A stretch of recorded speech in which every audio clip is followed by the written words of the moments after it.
এখন আলোচনা করব 9 নাম্বার অঙ্কটি নিয়ে।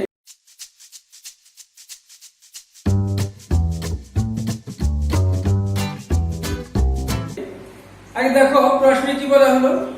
প্রশ্নে বলা হয়েছে প্রমাণ করো যে এত সমান সমান sin a plus cos a।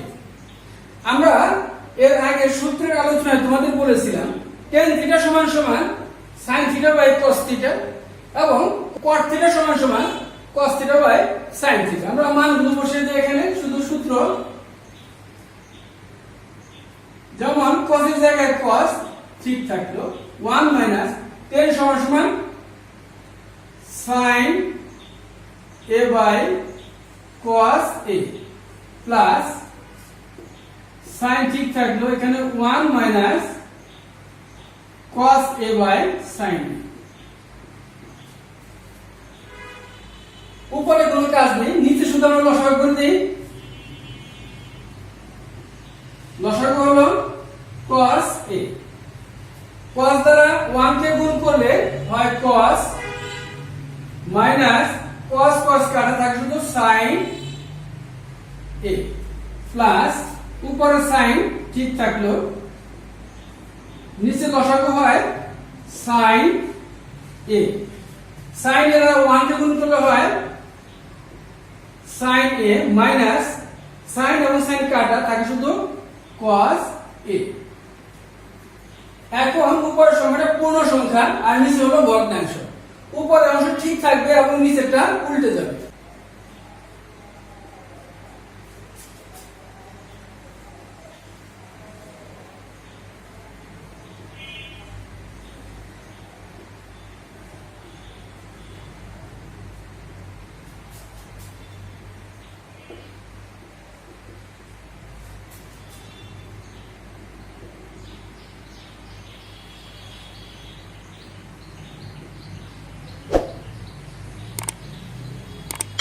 আমরা উপরটা ঠিক রেখেছি, শুধু নিচেরটা এখানে হরকে লব লবকে হরে রূপান্তরিত অর্থাৎ উল্টে দিয়েছি। এখানেও সেই কাজই করেছি। এবার একটা বিষয় খেয়াল করো, এখানে আছে cos a minus sin a আর এখানে আছে sin a minus cos a। এটা বিপরীত হয়ে গেছে। যদি আমরা একই রকম বানাতে চাই তাহলে একটা মাইনাস এখানে কমন দিতে হবে।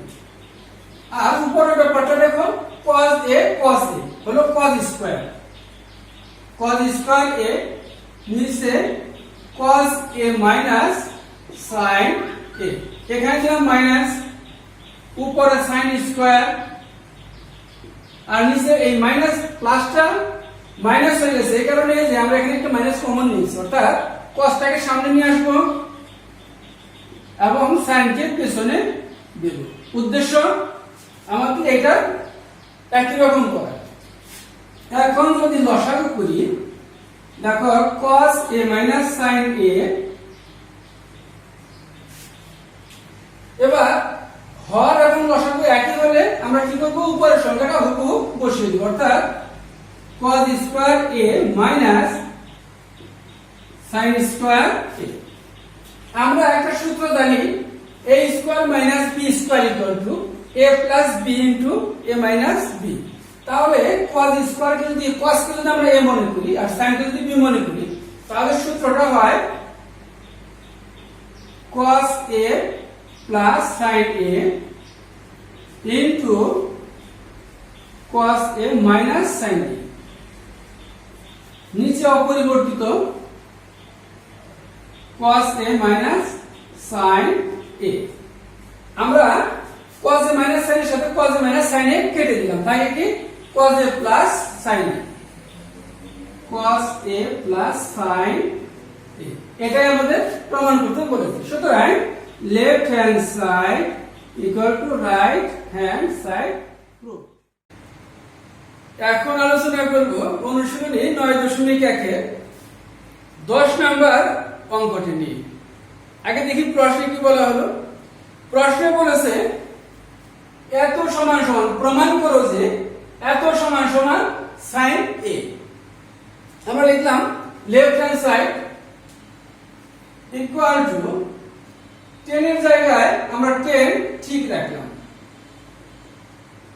এবার 1 মাইনাস sin স্কয়ার আমরা সূত্রের আলোচনায় বলেছিলাম sin square theta plus cos square theta সমান সমান 1 এবং এই কথাও বলেছিলাম যে আমরা মডিফাই করি অর্থাৎ পরিবর্তন করি পক্ষান্তর করে আমাদের প্রয়োজনীয় মানটা লিখতে পারবো অর্থাৎ cos কে যদি আমরা বাম পাশে রাখি আর sin কে ডান পাশে দিই তাহলে কি অবস্থা হয় দেখো 1 sin স্কয়ার থিটা তাহলে 1 sin স্কয়ার থিটা সমান আমরা লিখতে পারি cos স্কয়ার থিটা লিখলাম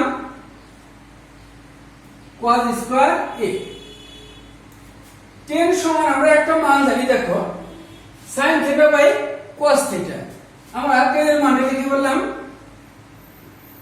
sin a by cos a into cos square আমরা জানি পুরো সংখ্যার উপর রুট ওভার থাকে এবং সেটা যদি স্কয়ারে হয় স্কয়ার এবং রুট ওভার কাটা যায় তাহলে থাকে কি cos a এই cosটা উপরের সংখ্যা আর এটা হলো নিচের এই দুটো কাটা যায় থাকে শুধু sin a আমাদের প্রমাণ করতে বলেছে sin a সুতরাং left hand side equal to right hand side proofed এখন আলোচনা করব অনুশীলনী 9.1 এর 11 নম্বর সমস্যাটা নিয়ে আগে দেখি প্রশ্নে কি বলা হলো প্রশ্নে বলা হয়েছে প্রমাণ করো যে এই রাশি সমান সমান এই রাশি আমরা লেফট হ্যান্ড সাইড লিখে ফেললাম পরবর্তী যে কাজটি সংখ্যাটা আবার আমরা লিখে ফেলি sec a প্লাস 10a নিচে যা আছে তাই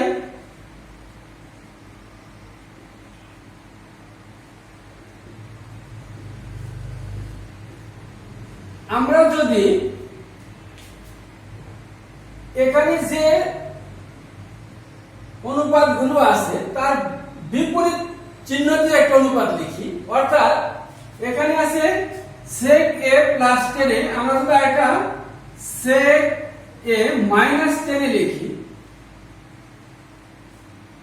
এবং নিচে cosec a minus cot a লিখলাম এখন প্রশ্ন হচ্ছে কেন লিখব এর কারণ হলো আমরা এর আগে সূত্র জেনেছি sec square theta minus tan square theta equal to 1 এবং cosec square theta minus cot square theta equal to 1 আমরা যদি আরেকটু পরিষ্কার করে দিই তোমাদের জন্য দেখো a প্লাস b কোথাও দেওয়া আছে আমরা যদি আরেকটা যে কোনো ভাবে a মাইনাস b ম্যানেজ করতে পারি তাহলে আমরা কিন্তু একটা সূত্র লিখতে পারি a square minus b square ঠিক একই কারণে আমরা এখানে আমাদের a প্লাস b দেওয়া আছে আমরা a প্লাস b লিখেছি উদ্দেশ্য a square minus b square লিখব কেন লিখব a square minus b square মান আমরা জানি 1 অর্থাৎ sec square theta minus tan square থিটার মান জানি আমরা 1 এই কারণে আমরা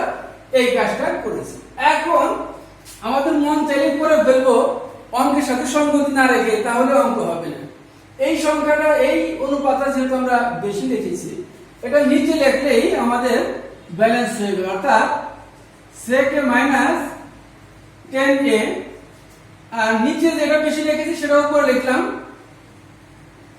cosec a minus cot a তাহলে ব্যালেন্স হয়ে গেল অর্থাৎ আগের অঙ্কেই আমাদের থাকবে এখন যে কাজটি করা দরকার যে উদ্দেশ্যে আমরা লিখলাম এটা a plus b into a minus b সূত্রটা কি a square minus b square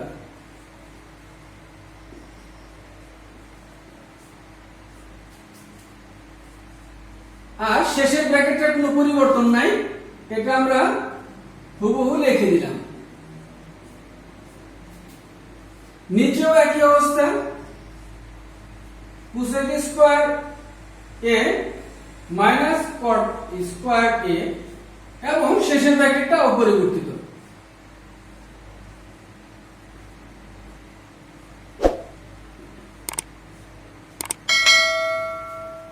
এখন যদি আমরা এর মানটা বসিয়ে দেই sec square a minus tan square a আমরা সূত্র জেনেছি তার মান 1 বসিয়ে দিলাম 1 ইনটু আমাদের এখানে শেষের ব্র্যাকেটটা থাকবে cosec a minus cot a কারণ এই ব্র্যাকেটের মান হলো 1। এই ব্র্যাকেটের মান হুবহু এখানে লিখে ফেলবো। একই রকম করে নিচের লাইনে 1 into sec a minus 10a। আমরা জানি 1 দ্বারা যে কোনো সংখ্যায় গুণ করলে ওই সংখ্যায় থাকে, সুতরাং 1 দ্বারা a কে গুণ করলে এই ব্র্যাকেটটাই থাকে, অর্থাৎ cosec a minus cot a by sec a minus 10a। আমাদের এটাই প্রমাণ করতে বলা হয়েছিল, সুতরাং left hand side equal to right hand side proofed.